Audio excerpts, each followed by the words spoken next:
Virando o jogo, oferecimento Banrisul, o grande banco do Sul. Tem gente que parece igual, mas não é. É assim com o Banricompras também. Parece um cartão igual aos outros, mas ele é um cartão único e só cliente Banrisul tem. Só com ele você tem um limite extra exclusivo para compras e paga do seu jeito em mais de 365 mil credenciados Vero. Na hora de comprar, peça sempre para pagar com Banricompras. Assim como igual ao Paulo, só o Paulo. Igual ao Banricompras, só o Banricompras. Muito boa tarde, estamos começando o Virando o Jogo ao vivo aqui pela RDC TV, canais 24 e 524 no Sistema NET para todo o estado do Rio Grande do Sul e também para todo o mundo através das nossas plataformas digitais. Lembrando que você nos acompanha ao vivo da 1 às 2 da tarde, logo depois do RDC Esportes, que tem a apresentação do Paulo Brito, depois do RDC Esportes que começa ao meio-dia, nós começamos com o Virando o Jogo a 1 hora da tarde, ao vivo aqui pela RDC TV. Mas também você pode nos acompanhar na reprise gravada a partir das 2 horas da madrugada. Das 2 horas da madrugada, aí o replay, o programa gravado, certo? E nos acompanha ou pelos canais 24 e 524 da NET, como eu disse, em todo o estado, ou então através das nossas plataformas digitais. Lembrando sempre, você pode nos acompanhar aí pelo nosso site, rdctv.com.br, você coloca / ao vivo e tem acesso direto no player do nosso site. Ou então pelas redes sociais, para todas elas, Twitter, YouTube, Facebook, aí o nosso site, rdctv.com.br / ao vivo, você vai direto para o player. Se você optar pelos programas, live dos programas, como agora estamos com a live do Virando o Jogo, você pode optar pelo Twitter, pelo YouTube ou também pelo Facebook. Para qualquer uma das redes sociais, basta que você digite RDC TV Digital e você vai estar linkado online conosco aqui com os nossos programas, tá certo? Lembrando que no Facebook você participa conosco, O nosso querido José Carlos Torres, lá em Brasília, já está nos acompanhando também. E tem aí, no Instagram, tem como eu digo, as internas aqui, não é?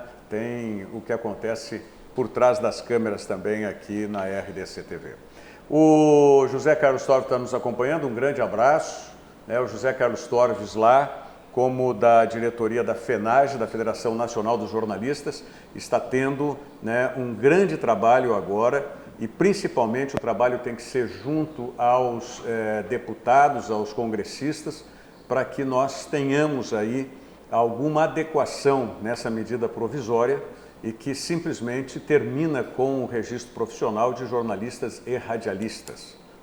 Nós precisamos muito para que a profissão seja cada vez mais qualificada e gabaritada, que nós tenhamos aí, pelo menos, já que a exigência do diploma de jornalista não existe mais, que pelo menos o registro profissional ele seja mantido para o exercício das profissões de jornalista e de radialista. Certo? Então, um grande abraço para o Zé Carlos Torres, bom trabalho aí em Brasília em prol dos jornalistas e também, claro, por extensão em prol dos radialistas. Como estamos aqui, o Diogo Rossi, o Otávio Hoffmann e o Pedro Oliveira.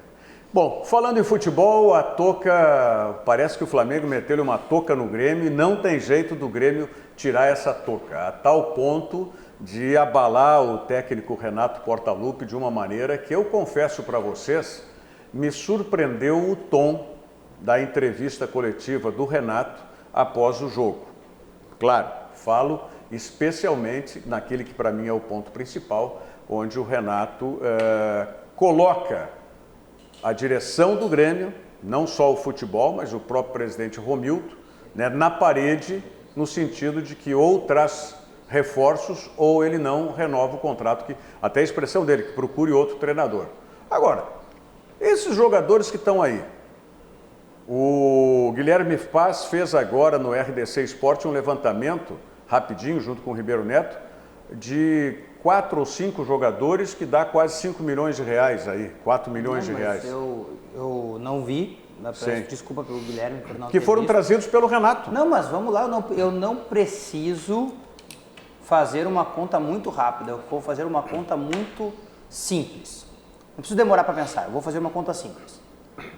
André, 2,5 milhões de euros. Isso dá 12 milhões de reais. Marinho, 10 milhões de reais. 12 mais 10, 22 milhões de reais. Isso nos direitos, né? Isso o Grêmio pagou para ter os jogadores. Sim, direitos federativos. Isso, só estou falando direito. Fora salário. Fora salário. O somatório dos 2 jogadores equivale ao preço que o Flamengo pagou pelo Bruno Henrique. Fim de conversa. E o Renato, fim de conversa. E o Bruno Henrique, tu lembra bem, eu desde 2017, quando ainda o Grêmio tinha o Pedro Rocha, lembra? Que o Everton não tinha estourado ainda, que eu venho dizendo, vão lá no Santos e traga o Bruno Henrique. O Inter ficou muito perto de comprar o Bruno Henrique quando ele jogava no Goiás, ainda antes dele jogar no Santos. Pois é. Mas optou em não contratar porque achou que não era o jogador ideal. Também vamos deixar clara essa situação no momento. O Bruno Henrique não era o jogador ideal. Não era pro momento. Foi pro Wolf, daí ele foi pro Wolfsburg da Alemanha. Mas eu só faço esse comparativo. Não. Tô dizendo agora, quando ele saiu do Santos pro Flamengo. Mas essa do Inter eu quando tava no Goiás ainda. Eu tô falando agora, quando ele já tinha uma fase, ele só não... E o Flamengo contratou ele em baixa, né? Ele só não conseguia se fixar como titular do Santos porque tinha aquele outro lateral esquerdo. Ele teve um acidente. Ponta esquerda. Ele teve a lesão no olho. Isso, lesão no olho. Teve que ir nos Estados Unidos fazer uma cirurgia. Sim, tudo bem. Mas aí o que eu digo, ele não se fixou como titular do Santos. Isso. Tá? Aí tinha aquele outro... Um magrinho, pretinho, alto também, que entrava... Como é que era o nome? Copete. Sim. Perfeito, Copete.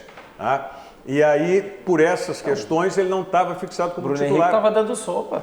Mas estava sobrando o Bruno Henrique. Tudo bem, que aí o Grêmio, com a venda do Pedro Rocha e do Fernandinho, o Everton cresceu e se fixou, se consolidou. Mas mesmo assim tem que fazer elenco, né, Rogério? Não, e não só elenco. Pelo que o Bruno Henrique joga nessa movimentação no ataque, ele podia estar compondo. Nós não estamos falando que o Grêmio não está difícil de compor um ataque. Mas o Renato fez uma reclamação ontem para o presidente Romildo que eu não consigo entender. Ele disse que não fica se o Grêmio não abrir o cinto para contratar jogadores. Tudo bem, eu acho que é justo, ele tem que reclamar mesmo se ele acha que está certo. Só que eu posso dizer que ele está errado. Porque ele deu uma incumbência, e a palavra foi dele no início do ano, para o Grêmio contratar o Diego Tardelli. E o Grêmio, incumbido do pedido do Renato, foi lá e pagou 1 milhão por mês para ter o Diego Tardelli em Porto Alegre. Qual o resultado técnico que o Diego Tardelli deu ao Grêmio em 11 meses? 0. Não, ontem, com a velocidade que o tinha Diego o Flamengo... Tardelli conseguiu jogar 45 minutos contra o Flamengo e ser sacado para entrar o PP, que não ganha nem a metade do que ele ganha. Eu acho que o único jogo... E não é nem pelo salário, mas é pelo investimento que tu faz. O único jogo do Diego Tardelli que não existe. Não, foi aquele contra o Atlético Paranaense aqui que ele fez o gol e tal. Que ele entra no segundo tempo, né? É. Que o André saiu jogando aquele jogo. O André faz o primeiro gol. Grêmio 2, Atlético Paranaense 0. Faz o primeiro gol, o cruzamento do Cebolinha. Mas ontem, por exemplo, ele foi lamentável. Parecia que ele estava cansado, parecia um jogador extenuado. Tem uma coisa pior, Rogério, que eu vou bater na tecla também, e eu não tenho nada contra pessoas velhas. Nada. Eu adoro pessoas velhas. Muito obrigado. Né? Eu adoro pessoas que estão na terceira idade. Vou cobrar um beijo depois do programa, então. São mais Só velhas, não no programa, porque nós estamos distantes. Ou que são mais velhas do que eu adoro, porque a experiência ela é importantíssima. Mas tu não pode jogar o Campeonato Brasileiro com uma média de idade de um time de 34 anos. Tu não pode. Tu não pode. E enfrentar um adversário que a média de idade era de 26. Não, e o Grêmio fez uma coluna diagonal ali. E aquele era o time titular do Grêmio ontem. A coluna diagonal do Grêmio era uma coluna cansada, né? O Léo Moura, tá? O Maicon Michel e o Tardelli. Não, o Jeromel é extra classe, tá? Mas eu não coloco o Jeromel. Mas o Jeromel tem 33, o David Braz tem 32, o Maicon tem 34, tem 33, o Léo Moura tem 42, tá? O Diego Tardelli tem 33. Não tem como. Não tem como tu fazer um time desse jeito. Aí o Everton Cebolinha baixa a média. O Luciano baixa a média, não muito, porque tem 26. O Alisson baixa um pouco. Os dois têm 26, mas também já não é muito baixo. 26 já não é muito baixo. O Cebolinha já não é muito baixo, tem 23 também. O Bruno Cortez é um cara de 30 anos, o Michel tem 29, o Paulo Vitor já é um goleiro trintão também. E aí? Não, Além claro de fraco, que... né? Paulo Vitor é fraco. Não, tudo bem, mas a questão da reclamação do Renato, que vai se refazer o elenco do Grêmio, é uma obviedade. Então, a manifestação do Renato me pareceu muito mais uma manobra diversionista ontem, e o Renato é especialista nisso, né? Vamos combinar. O Renato é especialista em fazer manobras diversionistas quando o resultado não é favorável. Temos vários outros exemplos aí. Ele é muito habilidoso nesse aspecto.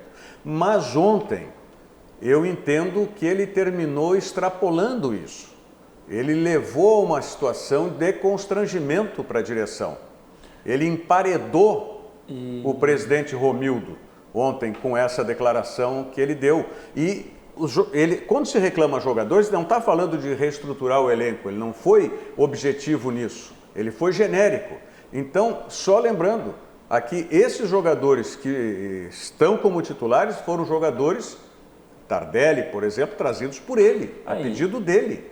É o ponto que eu ia tocar, né? Na verdade, ele constrange também o próprio grupo de jogadores, né? Porque a mensagem que ele tenta passar ali é de que se tivesse jogadores de melhor qualidade, ele teria vencido o Flamengo. Ou seja, a culpa é da falta de qualidade dos jogadores em campo. Só quem opta por renovar com o Léo Moura é ele, que opta por trazer o Galhardo é ele que opta por manter o Cortez ano a ano, enfim. Então, isso aí passa muito por ele. E quando, como o Diogo falou, que ele pede as contratações, passa para a direção só finalizar os contratos, porque já ligou, ficou 3 horas conversando com o Tardelli, faz 3 anos que queria trazer o Tardelli, mas já passou 3 anos, já não era mais momento do Tardelli vir. Olha, 2 anos atrás, 3 anos era uma coisa, agora já não dá mais. Ó, Tardelli, foi mal, já passou o tempo, tu tá aí na China, tu não vai conseguir jogar mais. Mas não, ele banca porque quer bancar aquela onda de que recupera jogadores ainda.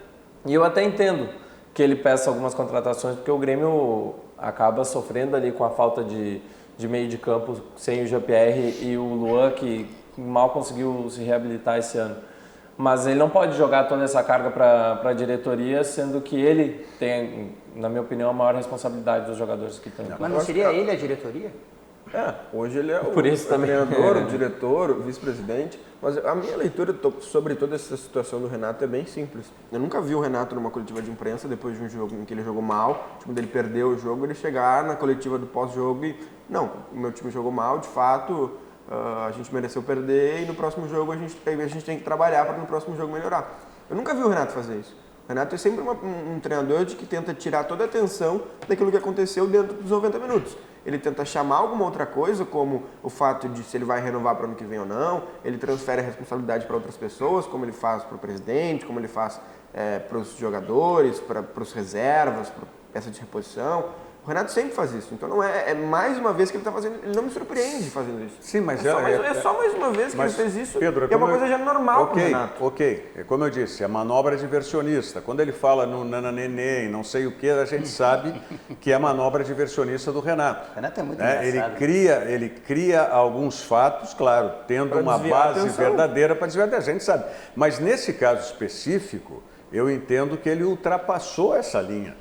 Porque, além dele deixar uma situação de constrangimento para a direção, para o próprio presidente Romildo, que é a mão forte de apoio para o Renato sempre, né? Como disse o Otávio, fica ruim para o grupo o qual ele sempre defende. Mas ele sempre fez isso. Não, tudo bem, ele sempre fez ele isso. Nunca ficou na linha. Mas não nesse ponto. Dessa vez eu entendo que o Renato extrapolou. Extrapolou porque... A medida dele foi além daquilo que a gente está acostumado que ele faça. Não nos surpreende ele ter uma atitude dessas, mas a mim me surpreendeu que ele tenha avançado. Eu chego até a pensar algumas outras coisas.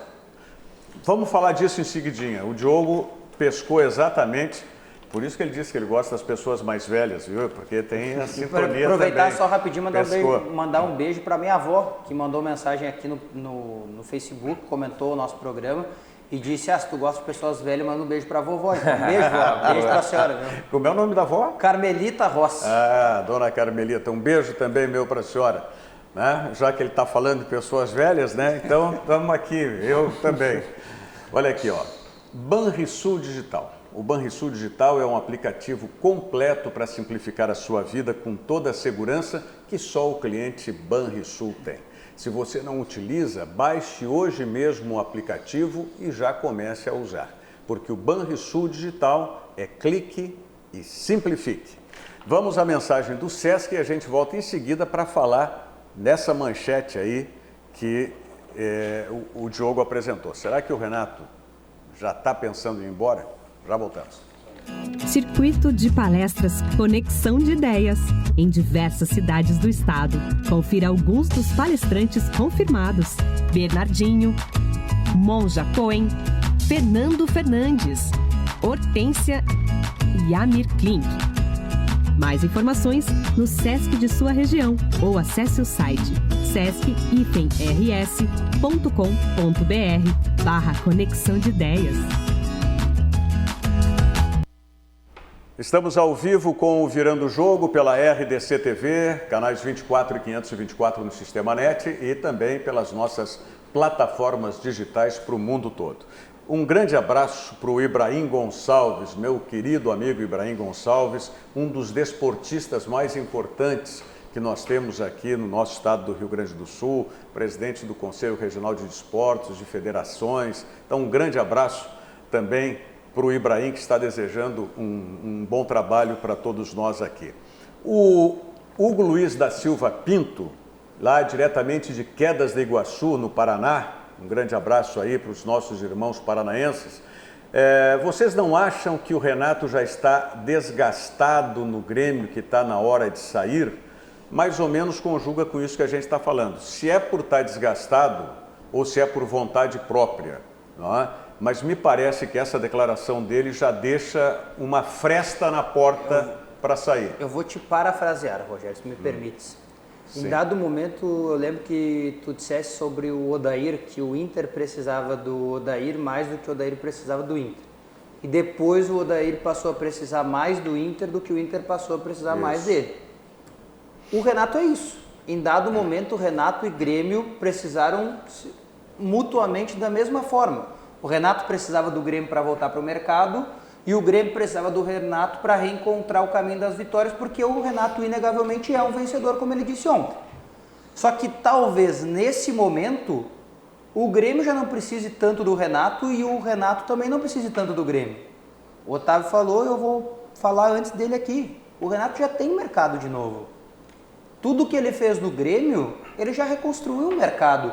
E sendo bem sincero, vocês podem até me criticar e o telespectador também, mas será que o Renato consegue ir além do que ele já foi? Eu acho que consegue, mas eu não sei se ele quer, se o Grêmio quer, tem que ver isso. Tu diz no Grêmio? No Grêmio.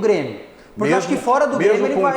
Mesmo que contratações de estilo Flamengo... Mas o quê? Mas é aí que tá. Não tem como ganhar mais do que ele já ganhou. Eu defendo isso. Mas é que desde o ano passado. É que aquela coisa, eu posso concordar com o Pedro nisso, mas o que é contratação estilo Flamengo? O Grêmio vai pagar 5 milhões de euros para pegar o Gabigol emprestado? Não vai.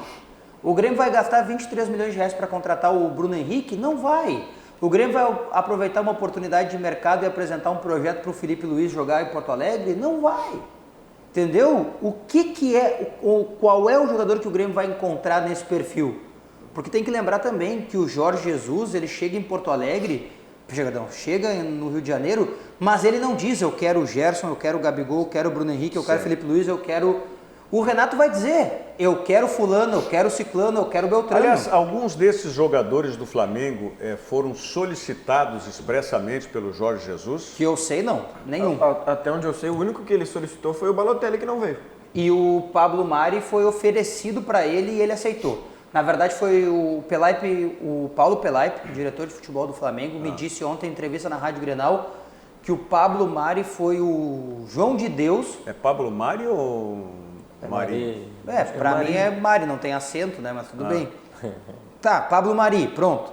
Ele foi o João de Deus, auxiliar do Jorge Jesus, que disse pro Flamengo, olha, faça uma análise aí dele, o que vocês acham?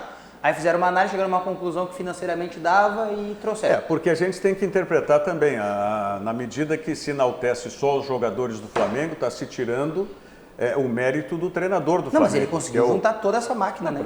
O Abel não estava conseguindo tirar essa... que eu vejo o seguinte, o grande diferencial do time do Flamengo não é o Flamengo jogar, porque a gente pode supor que com todos esses jogadores aí, você dando um ajustezinho, vão jogar. O Odair, né? Com a qualidade. O Odair disse aqui com o Benja que o Abel teria feito o Flamengo jogar igual está jogando o Jorge Jesus. Não acredito. Mas aí, porque não tava, né? Mas porque os jogadores todos que o Jorge Jesus recebe, o Abel não tinha, ele disse. Bom, pode ser, mas isso aí é uma questão que teria que o Abel estar lá. Mas o que eu digo é o seguinte, me permita, Otávio, vai lá. O grande diferencial não é fazer jogar o Flamengo, tá? É fazer esses jogadores não deixarem os adversários jogar. Porque essa me parece a grande virtude que conseguiu o Jorge Jesus em todos os jogadores, especialmente esses jogadores. Vamos pegar Arrascaeta, Bruno Henrique, Gabriel, quem mais? O Everton. A voracidade que o Flamengo marca é algo impressionante. Nem o Grêmio faz isso, nenhum clube faz isso, nenhum time faz isso. É impressionante. Eu me lembro uma vez...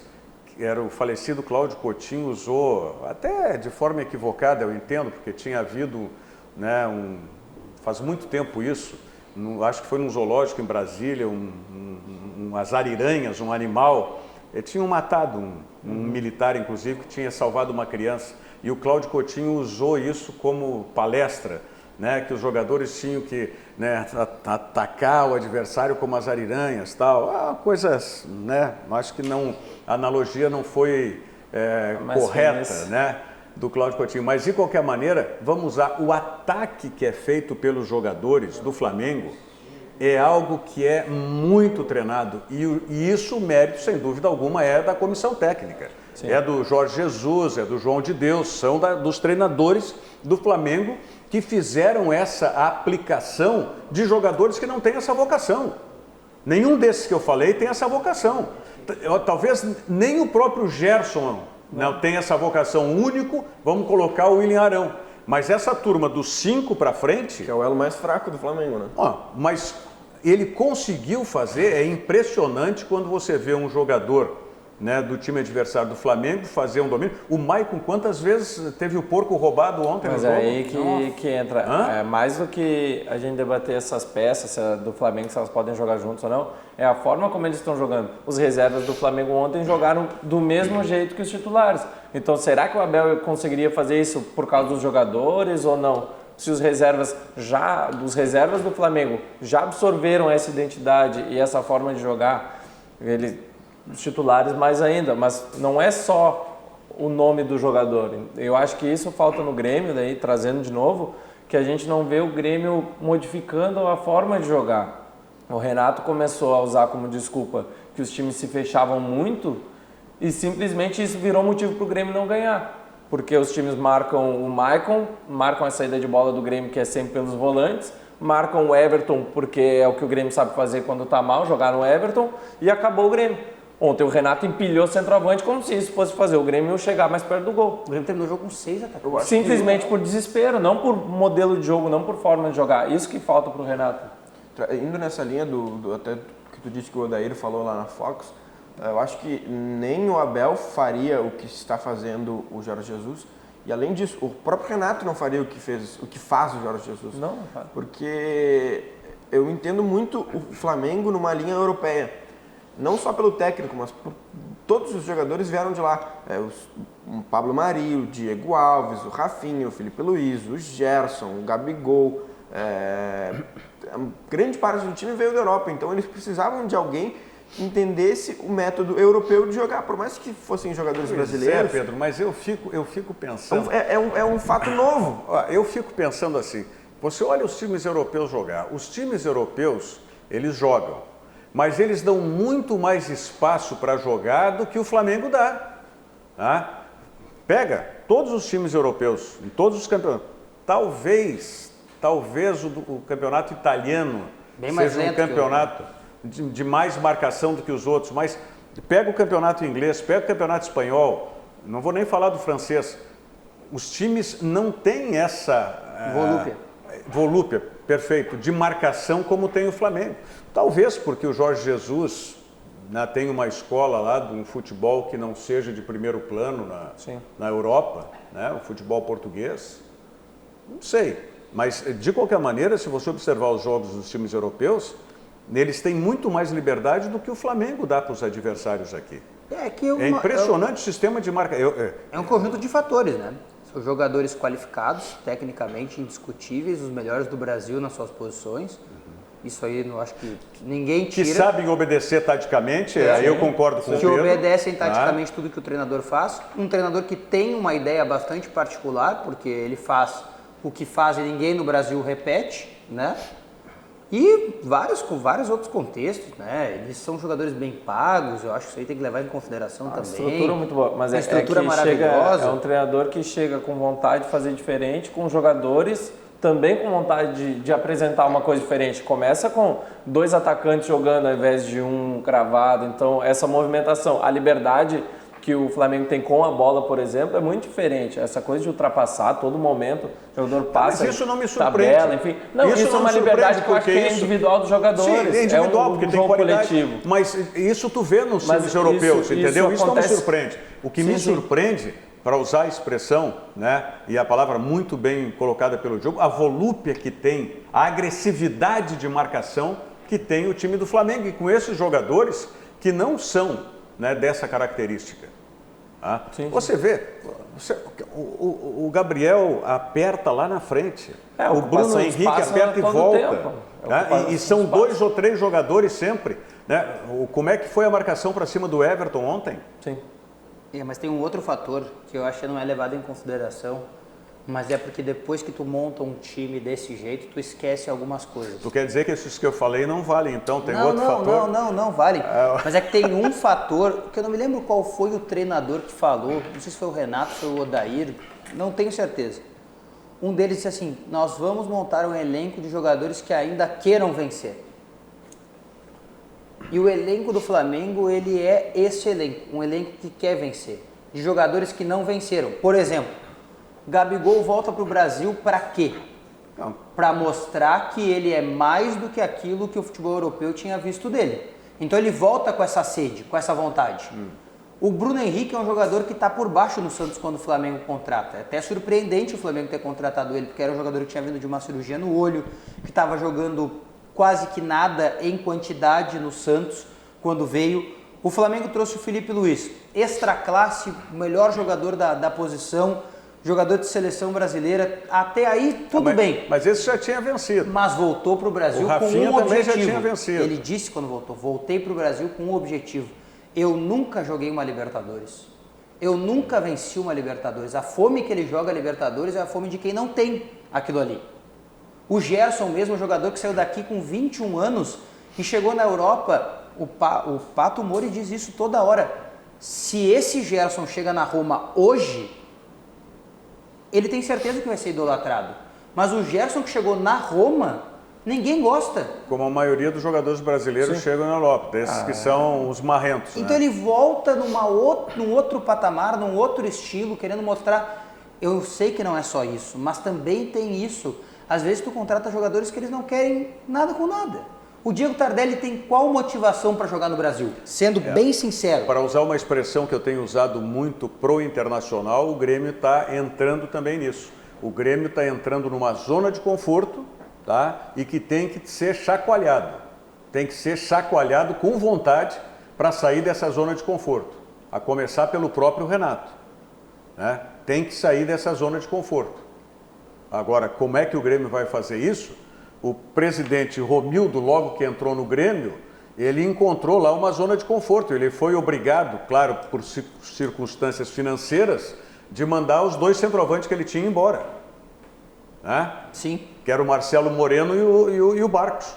Porque os 2 centroavantes consumiam o que era, na época, 30% da folha. Era muita coisa, era um absurdo. Então, vai precisar de novo essa mão firme do presidente Romildo para chacoalhar essa zona de conforto que está dentro do futebol do Grêmio. Mas eu queria voltar à questão do Renato, que a gente terminou indo para as questões paralelas aí, sobre se ele tem alguma coisa para deixar essa porta entreaberta de uma saída. Circuito de palestras Conexão de Ideias, maratona de encontros em diversas cidades do estado, abordando temas como educação, sustentabilidade, inovação e superação. Palestrantes que estão confirmados: o Amir Klink, o Fernando Fernandes, o Gustavo Borges, a Monja Coin e também o Rossandro Klinden, entre outros. Mais informações você tem diretamente no SESC da sua região ou acessando o site do SESC. O site do SESC, sesc-rs.com.br/conexão de ideias. A realização é FEComércio. Com você, a gente faz a economia girar. Bom, essa questão do Renato. Será que o Renato vê nesse momento uma possibilidade de seleção brasileira? Eu pensei nisso, daqui a pouco ele deixou um recado só. Mas nós estamos afinados então, hoje, hein? Eu pensei em dizer isso. Daqui a pouco ele deixou um recado só. Olha só, Tite, se tu perde aí, CBF, eu vou. Mas é o sonho do Renato, né? Não, claro. E ele se aproxima do Bolsonaro por causa disso. Eu não entendo a aproximação do Renato com o Bolsonaro, a não ser o apoio do presidente do país para treinar a seleção. Porque, tirando isso, não faz o mesmo sentido. Não, acho que não. Ele só perde torcedores do Grêmio se aproximando do presidente, que fosse qualquer presidente, se fosse o Lula, se fosse o Temer, agora é o Bolsonaro, mas ele perde público com isso, porque ele perde o outro lado da moeda. Não sei. Tem torcedores do Grêmio. Eu não sei se ele teria se ele faria esse jogo todo, mas pode ser. Eu sinceramente não acredito nisso, porque eu não vejo a capacidade de interferência do presidente da República junto à CBF, sabe? Eu não vejo isso. Eu não digo que ele se aproximou do Bolsonaro para o Bolsonaro chegar na CBF, ao contrato, e o Renato, que o Renato é meu amigo. Não isso. Mas ele ter o apoio do Bolsonaro.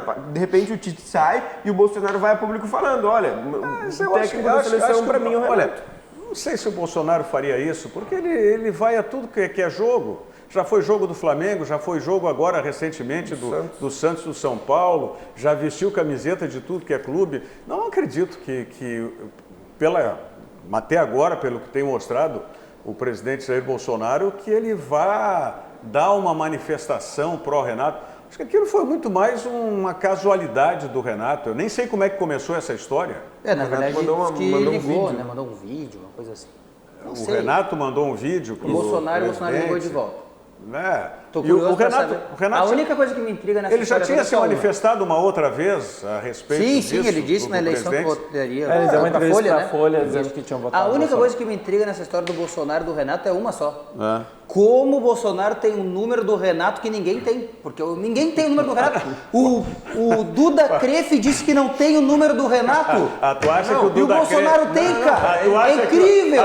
Tu acha que o Duda Crefe não tem o número do Renato? É incrível isso. O Bolsonaro consegue, o Duda Crefe não consegue.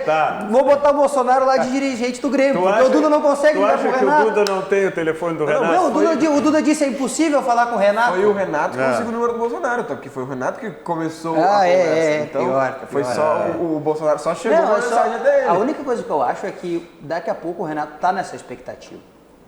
Porque assim, o Brasil jogando... E pode ficar nessa expectativa, porque olha o Brasil. Né? Expectativa de seleção. De seleção. Amanhã o Brasil, o presidente... Não, de seleção, porque é por causa do jogo do Brasil. Amanhã o Brasil joga 10h30 da manhã contra um time... Coreia do Sul. Tirando o Son, jogador do Tottenham, o resto, tu pesca um ou outro aí que tá jogando bem. Tá jogando bem em alguns times assim do futebol europeu. Mas o Son é top de linha, né? Tá no Tottenham, Liga dos Campeões. E não por favor, né? Ele não tá por favor, ele tá porque tá jogando e joga muito. Ele vai além dar trabalho. Não, ele vai dar trabalho, ele vai incomodar com certeza. Se o Brasil fizer um jogo ruim contra a Coreia do Sul, ruim é uma vitória de 1-0 jogando nada, o gol sem querer. Ruim é uma vitória 2-1 tomando um gol e tendo que correr atrás, isso é ruim. Tendo que se esforçar muito para ganhar. Eu não acho que o Tite dure muito mais. Porque tem todo um período de trabalho a partir de agora até março do ano que vem que um outro treinador pode fazer, né? Aquela coisa toda. Eu até acho que o Tite se esgotou na seleção brasileira, não por futebol, por outros fatores. Ele se esgotou por outros fatores. né? Se esgotou por ele mesmo, né? A culpa é dele, né? Total dele, na minha visão. Talvez seja a hora dele sair. E aí, talvez por não ter todas as opções na mão e por ele ser o que ele é, o Renato, daqui a pouco seja assim uma oportunidade para ele. E eu vou ser bem sincero, talvez seja bom para a seleção que o Renato vá, porque alguém precisa assumir a responsabilidade na seleção brasileira. Mas o Renato não assume a responsabilidade nenhuma. Mas eu não tenho nenhuma dúvida que assume.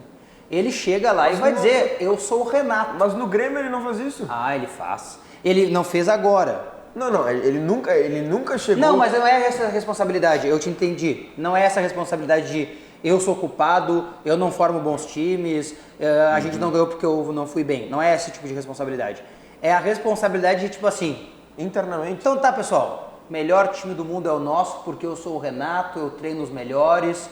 Neymar comigo joga quando quer e o que quiser. Sabe, esse tipo de responsabilidade. Mas eu não... Que o Tite não consegue. O Tite não passa isso pro torcedor. O torcedor da seleção brasileira quer aquela coisa de tipo assim, vamos enfrentar a Alemanha, nós vamos tocar 5 na Alemanha. O Neymar, o Renato é esse cara que vai enfrentar Portugal e vai dizer, eu joguei mais que o Cristiano Ronaldo. Eu sei como marcar ele, entendeu? Essas coisas assim. Mas é que tudo bem, essas coisas colam no Grêmio, mas essas coisas não colam. Mas eu acho que o Renato... Imagina o Renato chegando no Neymar e fala, ô Neymar, olha lá o meu DVD porque eu joguei muito melhor do que tu. Eu não tenho dúvida que ele diria. Ele é muito mais resenha, né? Mas eu acho que o Renato poderia dar uma aproximada no torcedor assim, da seleção brasileira. Isso. Algo que a gente viu no início do Tite, do trabalho do Tite, mas mais pelos resultados, né? Hoje a seleção se distancia geograficamente, porque só joga longe, mas também por uma apatia da seleção dentro de campo, do Tite, enfim, com a forma como ele fala, a forma como ele dá entrevista, enfim, tudo isso dentro muda das culpas também. do próprio Tite, o Renato é um cara que não fará uma coisa que o Tite fez. O Tite começou um treinador e está terminando outro treinador da seleção brasileira. Quem além do Renato... E aí pode ser bom pro Grêmio, porque daí o Grêmio contrataria outro Mano treinador. Menezes. Vocês acham que teria algum outro treinador na escala, um degrau acima do Renato? Mano Menezes. Mas o Mano já teve Não, lá. eu não digo nem pela competência, comparando a competência de Mano e competência de Renato. Até acho que o Renato é um treinador melhor do que o Mano. Só que hoje, na CBF, quem tem um poder muito grande se chama André Sanches, presidente do Corinthians. E o Mano saiu da seleção brasileira contra a vontade do Andrés. E o Mano é um treinador que goza do prestígio do Andrés. Então, saindo o Tite, a primeira opção da seleção brasileira é o Mano. Mas o André Sanches tem toda essa influência com o Rogério Caboclo? Dentro da CBF? Um pouco sim. Eu diria assim, ó, o Mano seria o treinador por justiça. Porque ele saiu injustiçado. Ele saiu no momento que ele melhor fazia a seleção brasileira jogar. Então seria o treinador por justiça. Né? Mas sendo bem sincero, do futebol brasileiro mesmo, tem o Renato e era isso. Porque a gente tem que considerar os últimos anos, os últimos resultados para um treinador da seleção, né? Não só o agora. Então, acho que eu não o contrataria o Renato Jorge Jesus. frente. Não, eu também não. Que eu acho que ainda não é Um assim. treinador estrangeiro ainda, eu acho que não... E a gente tem que considerar que é um treinador estrangeiro que veio da Europa de um segundo escalão, quase terceiro escalão da Europa, não é assim... É que para o torcedor... Guardiola que veio da Europa e quer ser treinador bom, aí para o sim. torcedor do Brasil aceitar um técnico estrangeiro, eu acho que só esse nome que o Otávio disse. Tu disse pro torcedor, Aí olha, sim. nosso técnico a partir de agora é o melhor técnico do mundo. Pronto. Aí deu. Aí sim. Se é pra trazer estrangeiro, tem que ser do primeiro escalão. Mas eu apostaria todas as minhas fichas. Olha que eu não sou um cara de apostar tudo, né? Eu gosto de apostar aos poucos. Todas as minhas fichas no Renato. Todas. Especialmente pelo fator Renato. Aliás, vamos falar um pouquinho mais de seleção brasileira, mas de uma seleção boa aí, né? Que é tetra, a seleção é sub-17. Em seguidinhas vamos falar sobre o Internacional, né? Internacional que conseguiu um bom resultado, empate contra o Corinthians lá, continua na frente do Corinthians pelos critérios de desempate, né? Não deixa de ser um bom resultado. Referência em estágio, aprendizagem e programas sociais que transformam vidas. CIERS 50 anos, uma história de infinitas oportunidades. Conheça e participe dos programas do CIERS. Confira.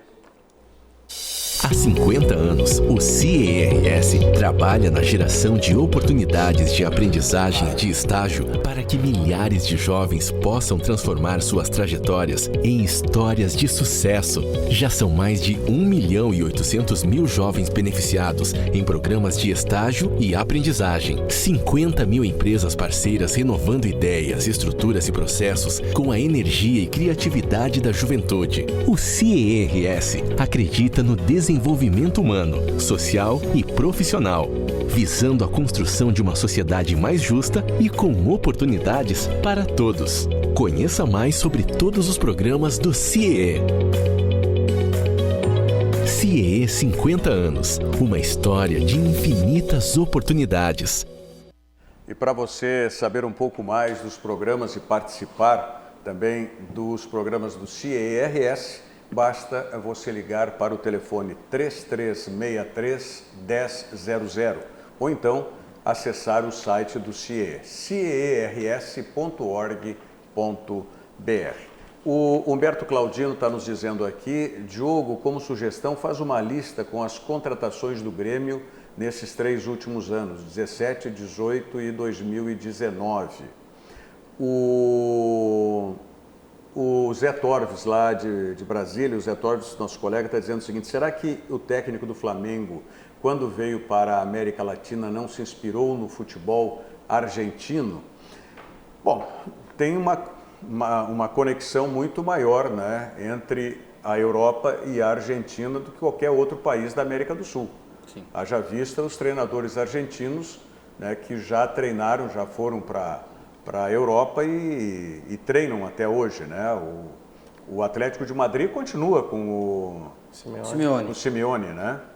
Os treinadores argentinos estão em alta, né? Assim como os jogadores argentinos também. O Pochettino está no Tottenham, o Simeone está no Atlético de Madrid, né? São treinadores que dão muito mais certo lá do que aqui, né? O Wilson Madruga está perguntando por que os jogadores do Flamengo aguentam tantos jogos sem folgar. O sistema de rodízio que o Flamengo usa é diferente, né? Poupa durante os jogos, né? O Flamengo usa o que eles chamam de periodização tática, que é um aproveitamento de atletas, número possível de jogos, e aí eles saem em grupos, né? Sai um zagueiro, um meia e um atacante, depois sai outro zagueiro, outro meia e outro atacante. O Pablo Mari chegou a jogar 21 jogos consecutivos, por exemplo, até folgar o primeiro. E o Gabriel, ele se poupa naturalmente, né? Porque ele leva cartão amarelo em tudo que é jogo, então ele joga 3 e fica um de folga. E ontem, malandramente, onde ele exagerou, né? E aí, pensa, fim de semana que vem não tem rodada do Brasileirão para o Flamengo. Então ele joga Libertadores, pode ser campeão. Na outra rodada ele está suspenso. Se ele é campeão, ele vai tirar 10 dias aí só para aproveitar. Agora do Gabriel Barbosa, o chamado Gabigol, tá?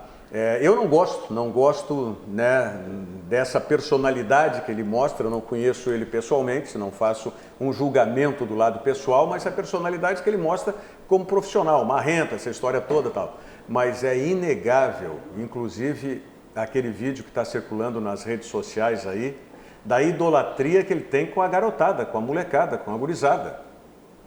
Não sei se vocês viram o vídeo dele dando uma camiseta de treino. A camisa de aquecimento que ele passou ali. Não, ele deu para aquele molequinho lá, aquele... como é que chama? Mascote? Não sei se é mascote. Das crianças que iam entrar junto com o Grêmio. Tá? Mas todos ali, né, querendo bater... hang five com... Passar a mãozinha, né? O Gabigol, ele é jovem, ele é o ídolo das crianças, tem 23 anos. E é muito importante isso, porque a gente vê nos times, nas chegadas de viagem, descendo de ônibus, enfim, quando a torcida está ali para recepcionar os jogadores, muitos jogadores com fone de ouvido não olham para o lado, não cumprimentam os torcedores, não dão bola para as crianças às vezes. E é muito importante a gente ver como mexe com as crianças, aquilo ali faz o jogador virar um ídolo para sempre. E ele pegou aquele gesto do Jael, que o Jael começou a fazer de forte, de super-herói, e a gente sabe que isso pega muito com a criança. Né? Diz ele que foi ele que inventou, né? Eles tiveram uma briga uma briga no Twitter. O Gabigol de hoje é o Neymar de uns 4 ou 5 anos atrás. Ah, sim. Porque aquele jogador que corresponde dentro de campo, que joga muita bola, mas um cara marrento, que chama atenção para si, que sai do campo fazendo 5 com a mão, em referência ao 5-0 no Grêmio. Mas ele não tem tanta coisa também. extra-campo quanto o Neymar. Mas é que o Neymar naquela época não tem tinha. muito mais. O Neymar Eles não naquela tem época mais, não né? tinha. É uma coisa de agora. Eu gosto do jogador que nem o Gabigol, Eu também. que é marrento, bota pra cima e paga o preço depois. O cara é artilheiro do O cara país tem esse 20 ano. anos. O cara, ele pode dizer pro filho dele, nem acabou o Brasileirão ainda, tem 5 rodadas, ele não vai jogar mais uma, então pra ele só tem 4. Não tem 3, né? Porque ele foi expulso em uma e o Flamengo já tem um jogo adiantado. Ele pode dizer, antes do Brasileirão terminar, para o filho, para o neto, para seja lá quem for, eu fiz mais gol que o Zico com a camisa do Flamengo. Não, ele é, pela marra e tudo mais, ele é a nova versão do Romário, né? Mas deixa ser. É a nova versão do Romário. O cara fez cara que é 38 goleador, gols no ano. que corresponde, E que vai ganhar fala... título ainda, que também a gente tem que lembrar que é o mais importante, a levantar última o vez que caneco. 2 jogadores fizeram mais que 40 gols numa temporada foram Jonas e Neymar, em 2010. Bom, olha aqui, ó. Ele tá com 38 já. Rapidinho, o Alexandre Fumeister, né, pegando esse gancho de Gabigol, diz, hoje não vai ter gol do André Ragol. Esse com certeza não vai ter. O né? Francisco Juba, ver o Renato escalar o André é dose. Renato errou feio. Jogar contra 10 e o time não aparentar vontade de vencer. Complicado. Né? O Sérgio Luiz Rit Moreira, né? Agora ele já passamos para o Inter. O que o Inter vai fazer com o Peglov? Né? Grande destaque da seleção, emprestar, vender, dar uma lapidada de 3 anos. Olha, se tirar por base uns e outros jogadores, o Internacional vai depois de umas esconder. 3 ou 4 finais de campeonato brasileiro de aspirantes, o Inter vai colocar aí no profissional. Só ano que vem, né? O Inter anunciou já. Ele vai integrar a equipe na pré-temporada, né? Mas que ponha, né? Não, só que muito importante ter paciência sempre, né? O torcedor às vezes quer ver o jogador de qualquer jeito e depois pode acabar queimando também. Enfim, que por sinal o substituto dele na seleção foi que deu a vitória, né? E o título para o Brasil. Foi. Esse Sim, Lázaro. menino do Flamengo também. Sim, Lázaro. Isso. O time do Brasil, eu sou muito crítico mesmo aos 17 anos. Se ele é jogador profissional já, eu sou crítico ao todo. Não, os vários não são jogadores profissionais, né? Dali eu tiro 6. Não, tem um Marinho que está aparecendo, né? Exatamente, o tal de Veron esse. Gabriel Veron. É o Marinho, ou seja, é por instinto, né? Mas bom jogador do Palmeiras. É bom, mas é instinto. E foi escolhido o melhor jogador da competição, né? O Gabriel Veron. É um mini-míssil O Caio Jorge, o centroavante do Santos, que fez o gol de pênalti, também é bom jogador. O Peglo do Inter é muito bom jogador.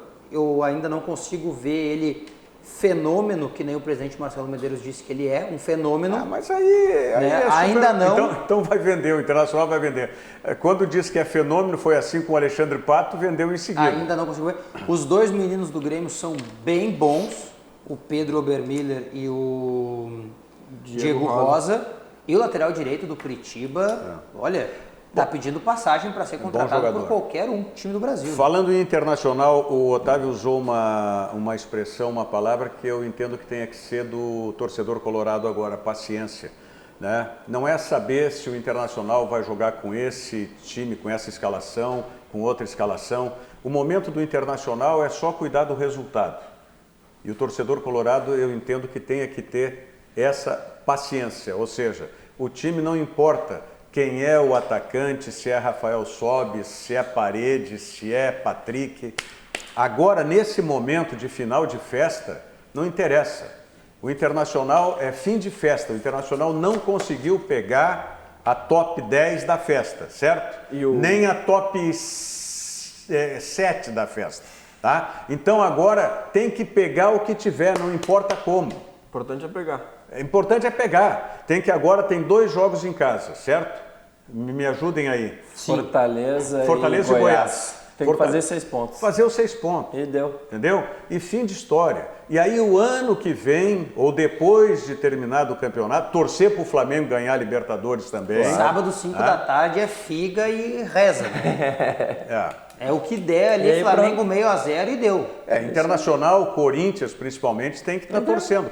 Agora, o Internacional, o Ribeiro lembrou bem no RDC Esportes, que nos antecedeu. O Internacional pode pegar ainda o São Paulo. Internacional pode pegar o São Paulo. E em pegando o São Paulo e o Flamengo ganhando a Libertadores... Tem o confronto direto, né? Sim, o Inter tem lá, confronto né? direto lá mas fora de casa. tudo bem. Tem que fazer. O São Paulo também não é todos esses mundos aí. Não, tá tropeçando. Mas uma postura do Inter que eu gostei muito ontem, no jogo contra o Corinthians, foi nos primeiros 15 minutos ter aquele time todo pra frente, marcando lá em cima, porque o Zé Ricardo tem uma semana inteira para trabalhar e ele entende a deficiência do Corinthians de sair com a bola. Pedro, esquece, Pedro. Esquece. Essa hora não interessa mais nada. Não interessa mais nada. Pedro, esquece. Mas tu entende esquece o Zé Ricardo. Entende que o Zé Ricardo, eu tenho até assim, não é pena dele, porque ele não tem culpa disso, eu tenho pena da situação. Porque ele vai tentar fazer isso aí que o Pedro está dizendo. Vai observar o treinador, e não vai servir de nada. Mas não importa. Agora... Mas é que para ele é frustrante, eu acho. Não, mas azar, isso é problema dele. Ele que vai para o psiquiatra depois resolver essa frustração dele.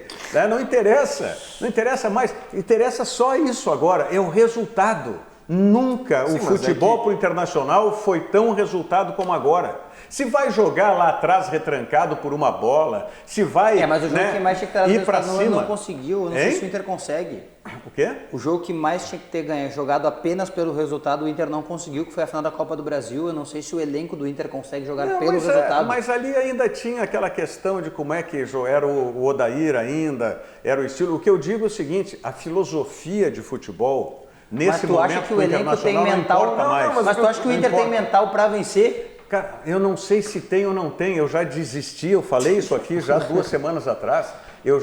O Internacional me cansou já, eu não analiso mais o Internacional, não faço projeção de time, como é que joga, e é isso que eu quero passar para o torcedor. Não interessa mais nessa reta final se vai jogar A ou B, fulano ou cicrano, se vai jogar pressionando o adversário, vai jogar na retranca, não interessa mais. O Internacional agora, seja como quiser o Zé Ricardo, seja como quiser o D'Alessandro, tá? O Internacional só tem que se preocupar em resultado. Mas a postura do Inter é essa, era justamente isso que eu estava exaltando. A postura do Inter é jogo a jogo, os 3 pontos, não importa o que acontece. É só isso aí. Tanto que fez isso contra o Corinthians. Uma coisa que não fez a temporada inteira, vai lá e marca em cima, vê a deficiência do Corinthians, que não consegue sair com seus zagueiros, não consegue sair tocando a bola, marca lá em cima, pressiona para justamente o Corinthians não sair. Mas eu não quero... E aí durou 45 minutos. Contra o Fortaleza vai acontecer outra coisa, vai ser um time diferente. E aí nos 45 minutos finais, o Internacional não conseguiu fazer nada disso, tomou um currupio do Corinthians, quase perdeu o jogo, sabe? Então é isso que eu digo, não interessa mais analisar o Internacional. O Zé Ricardo que faça o que ele bem entender, tá? O torcedor só tem que botar força para o time conseguir chegar numa Libertadores, é a única coisa que interessa. Se o Internacional, olha aqui, ó, se vai ganhar com gol do goleiro, se vai ganhar com gol do Guerreiro, vai ser a mesma coisa. Se vai segurar o empate, só isso é que tem que se preocupar agora o torcedor, ter a paciência para apoiar o Internacional, porque só tem um objetivo, é fazer resultado para chegar ali entre os 6, 7, 8, seja lá quantos forem aí, né, com a questão do Flamengo ganhar a Libertadores. E tem o Atlético já está dando essa vaga aí. Ganhou de novo o Atlético ontem do Botafogo. Mas também o Botafogo mas ganhou. Que tá, né? Não, a vitória mais importante do Atlético foi contra o São Paulo, né? Isso, claro. Foi importante pro Inter. Thiago Volpe, obrigado, gaúcho. Falhou feio, não? Falhou, não. A força Gaúcho, o goleiro do São Paulo, não sabia. Sim, não. jogou no São José e tudo mais. O Thiago Volpe, né? O São José que perdeu, né? 2-0 Pelotas na Copa Silverado. Gente, estamos encerrando o Virando o Jogo de hoje. Né? Voltamos amanhã, logo depois do RDC Esportes, que tem o comando do Paulo Brito. Nós começamos à 1h com o Virando o Jogo. E hoje à noite, às 9h, tem o Cadu Oliveira com o Dois Toques aqui. Tudo isso aqui na RDC TV, tá certo? Uma ótima semana para todos vocês e eu vou conseguir pegar essa mosquinha aqui até o final do programa. Tchau, um abraço. Virando o Jogo, oferecimento Banrisul, o grande Banco do Sul.